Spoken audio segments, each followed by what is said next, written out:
Mr. Barr is recognized for 5 minutes. Thank you, Mr. Chairman. And Mr. Robinson, I think you framed the problem very persuasively, and the solution also in your testimony, and it bears repeating. Quote, capital market sanctions are Beijing's single greatest non-military fear because the CCP knows that it is predominantly about the money, access to trillions of dollars of American funds under management.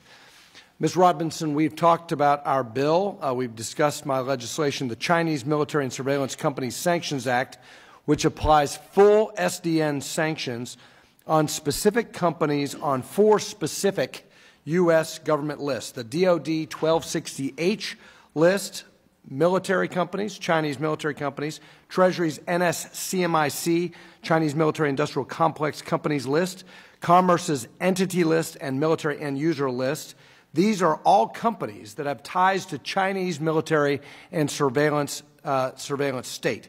In your view, does this approach provide the American private sector who have dealings with China with sufficient clarity, precision, and certainty about which Chinese businesses they may do business with and which Chinese businesses they may not do business with? And specifically, I'm talking about the American index aggregators, American asset managers, the mutual funds, and the ETFs. Thank you for the question. Wall Street firms have made very plain, including publicly, that if it's not illegal, they're going to do it. Human rights abuses are somebody else's problem. National security concerns are, again, somebody else's job. Our job is returns and sort of that very focused, narrow mindset. So fine, okay, then let's give them clarity on the law. And this, your bill, proposed bill, does so in the sense that, after all, they're looking for predictability. They're looking for the guidance. They're not going to lead. They're going to follow, and indeed, they're not going to even do things that we would consider sensible from their corporate reputation and brand point of view.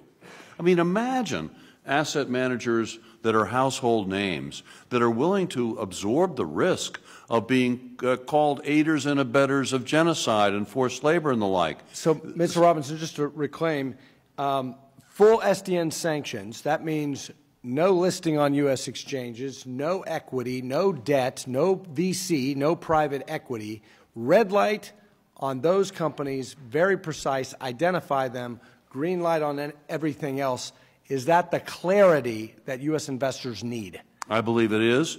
And after all, these are U.S. sanctioned entities. Let's start there. I mean, again, if we want to talk about low-hanging fruit as to how we go about trying to lower radically the American risk exposure to particularly the bad actors in China's corporate world, this is a very good place to start. The bill also requires the various agencies, Treasury, Commerce, and DoD, to harmonize these lists, to cross-reference these lists, to coordinate. How important is that? Well, it's terribly important because right now, you know, for example, we had 1,260 companies not so long ago on the Commerce Department entity list, right? And they're prohibited, or supposed to be prohibited, from receiving American equipment and technology because of egregious national security and human rights abuses, right? Do you know how many of those 1,260 are also on the NSCMIC list, meaning a fancy way of saying Treasury's OFAC list that actually impedes them from raising money from unwitting American retail investors? You know how many? 16. Now, does that sound serious to you? 16 out of, this kind of number? Finally, speak to, Mr. Robinson, the multilateral effect of OFAC sanctions. In other words, when OFAC sanctions these Chinese entities, what signal does that send to non-U.S. investors in these companies? Oh, well, it's clearly the kind of signal that others can read and understand. I mean, the U.S. capital markets are roughly the size of the rest of the world's combined. There is no going elsewhere if you're China, by the way. We so utterly dominate the global financial domain on this planet, it's not even funny. I mean, you talked about 50, my number is 60% of the world's investable capital, and as I say, the world's reserve currency and so forth.